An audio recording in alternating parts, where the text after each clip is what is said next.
Chers collègues, Monsieur le Secrétaire général, Mesdames, Messieurs, distingués délégués, Monsieur le Président, au nom du Sénégal, je vous adresse tous mes vœux de succès à la présidence des travaux de l'Assemblée générale. Je remercie votre prédécesseur et renouvelle notre soutien au secrétaire général dans l'exercice de ses charges au service de l'organisation. Depuis notre dernière session, l'état du monde ne s'est pas amélioré. Pour des millions de personnes, le quotidien reste marqué par la peur, la violence, la pauvreté et les inégalités. Nombre de pays continuent de subir l'impact économique et social de la pandémie Covid-19. Le réchauffement climatique a atteint un niveau sans précédent. La tragédie de l'immigration clandestine nous rappelle la nécessité de mettre en œuvre le pacte mondial pour des migrations sûres et ordonnées, régulières, et de poursuivre sans relâche la lutte contre les réseaux criminels qui organisent ce trafic illicite d'êtres humains. Une guerre de haute intensité fait courir à l'humanité le risque d'une catastrophe majeure. En Afrique, la résurgence des coups d'État reste un sujet de grave préoccupation. Le Sénégal réitère sa ferme condamnation de toute forme de changement anticonstitutionnel de gouvernement. L'urgence de l'heure, c'est aussi le terrorisme qui continue de gagner du terrain en Afrique, sans réaction appropriée du Conseil de sécurité. À maintes reprises, notamment lors de son mandat au Conseil en 2016 et 2017, le Sénégal a alerté sur l'inefficacité des opérations de maintien de la paix en Afrique, dont les mandats et les équipements ne répondent guère à la nature des situations. Il n'y a pas de paix à maintenir là où il s'agit plutôt de la restaurer en combattant des groupes armés qui pillent et endeuillent au quotidien les populations innocentes, occupent des territoires entiers et menacent des États dans leur existence. Les péripéties tumultueuses de 2 missions de paix actuellement en Afrique sont édifiantes à ce sujet.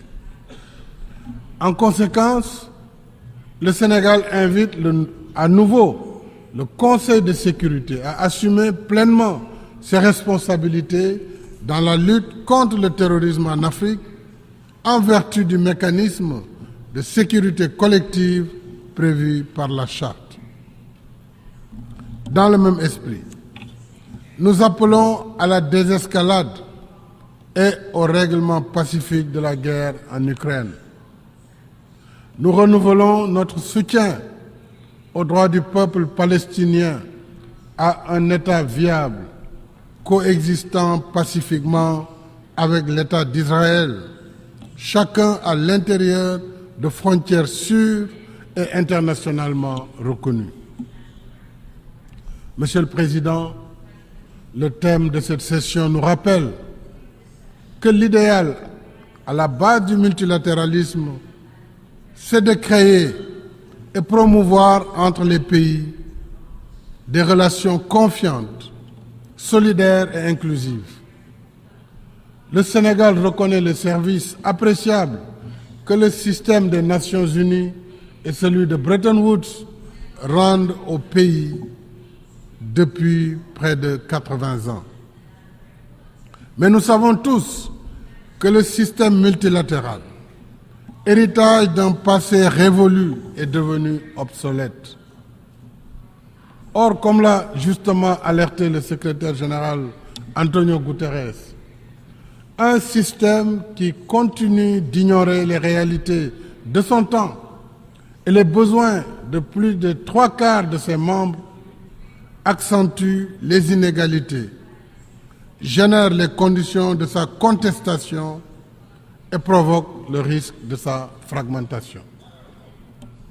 Si nous voulons éviter cette fracture, la sagesse commande de réformer la gouvernance politique, économique et financière mondiale, afin qu'elle soit plus juste, plus représentative de la diversité et conforte ainsi sa légitimité. Nous pouvons y arriver si nous mettons la volonté politique nécessaire. Le G20 l'a montré en admettant l'Union africaine comme membre de plein droit. Je remercie vivement les membres du G20 pour leur soutien unanime à cette initiative que le Sénégal avait portée lors de sa présidence en exercice de l'Union africaine. Nous souhaitons que l'exemple d'inclusion ainsi donné par le G20 soit suivi par le Conseil de sécurité et les institutions de Bretton Woods pour un multilatéralisme plus représentatif des intérêts de tous ses membres. De même, le Sénégal reste attaché à la vision des relations internationales apaisées, fondées sur l'égalité, fondées sur l'égale dignité des peuples, des cultures et des civilisations. Le 31 octobre 1961, soit un an après l'indépendance de notre pays, le président Léopold Sédar Senghor expliquait ici, sur cette vision, par ces mots, et je le cite, « Une civilisation particulière ne saurait s'imposer seule sans dresser contre elle la majeure partie de l'humanité. » Fin de citation. 62 ans après, notre position reste la même. Entre peuples libres, dont l'histoire et les réalités socio-culturelles sont diverses, il ne peut y avoir de légitimité pour certains de définir et imposer à tous une seule façon de vivre comme un prêt-à-porter civilisationnel. Ce qui va pour les uns ne va pas forcément pour les autres.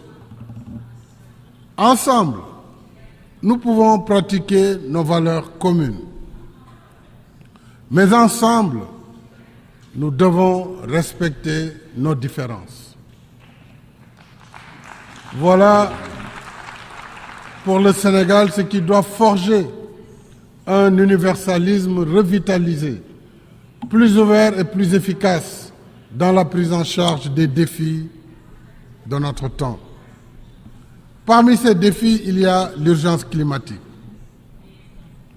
Alors que les phénomènes extrêmes se multiplient, le Sénégal reste engagé dans la mise en œuvre de l'accord de Paris sur le climat. Ainsi, grâce à notre politique volontariste de mix énergétique, les énergies renouvelables représentent aujourd'hui 31% de nos capacités installées. Avec la signature en juin dernier de notre partenariat pour une transition énergétique juste, nous avons l'ambition de porter ce taux à 40% en 2030. Et je remercie ici les pays partenaires du G7 qui nous ont accompagnés dans la mobilisation de 2,5 milliards d'euros sur une période de 3 à 5 ans à partir de 2023 pour financer nos projets au titre de ce partenariat. Nous poursuivons en même temps la réalisation d'infrastructures sobres en carbone et résilientes au changement climatique, dont 2 projets de système de transport de masse, un train express régional et une ligne de bus rapide transit, tous deux électriques. Avec l'exécution de nos projets nationaux et continentaux, à l'image de la Grande Muraille verte, nos pays sont clairement engagés dans l'action climatique à la hauteur de leurs moyens. Il reste que, pour l'essentiel, les projets verts en Afrique sont financés par recours à la dette commerciale, alors qu'ils devraient être soumis et soutenus par la mobilisation des 100 milliards de dollars par an convenue depuis la COP 15 en 2009 pour financer l'action climatique. La justice climatique voudrait qu'un continent qui contribue pour moins de 4% des émissions et qui en souffre le plus ne soit pas condamné à s'endetter pour réparer et prévenir des dommages dont il n'est point responsable. Le Sénégal est pour une transition énergétique juste et équitable, tenant compte des besoins spécifiques de nos pays, y compris l'accès universel à l'électricité, dont plus de 600 millions d'Africains restent encore privés. Alors, si nous voulons que la COP 28 soit le rendez-vous des promesses tenues, faisons en sorte que les financements annoncés soient disponibles et accessibles selon des procédures et modalités simplifiées et transparentes. Monsieur le Président, chers amis, le 25 février 2024 se tiendra l'élection présidentielle sénégalaise. Comme les précédentes, elle sera démocratique, libre et transparente. Et le 2 avril, je passerai le pouvoir à mon successeur, après 12 ans à la tête de notre pays. Je voudrais remercier ici les pays membres de notre organisation pour leur amitié et leur collaboration. Porter la voix du Sénégal, nouer et entretenir des amitiés dans ce concert des nations où s'harmonisent nos efforts communs vers nos fins communes aura été un grand honneur pour moi. Au nom du peuple sénégalais, je voudrais dire ma gratitude à tous mes collègues, en les priant d'accueillir mon successeur avec la même amitié et la même considération. Je garderai pour tous les mêmes sentiments d'amitié et d'estime cordiale. Je suis confiant que la tradition sénégalaise d'ouverture et de dialogue, mon successeur sera fidèle aux relations d'amitié confiantes qui unissent notre pays et tous les membres des Nations Unies. Mesdames et Messieurs, je vous remercie de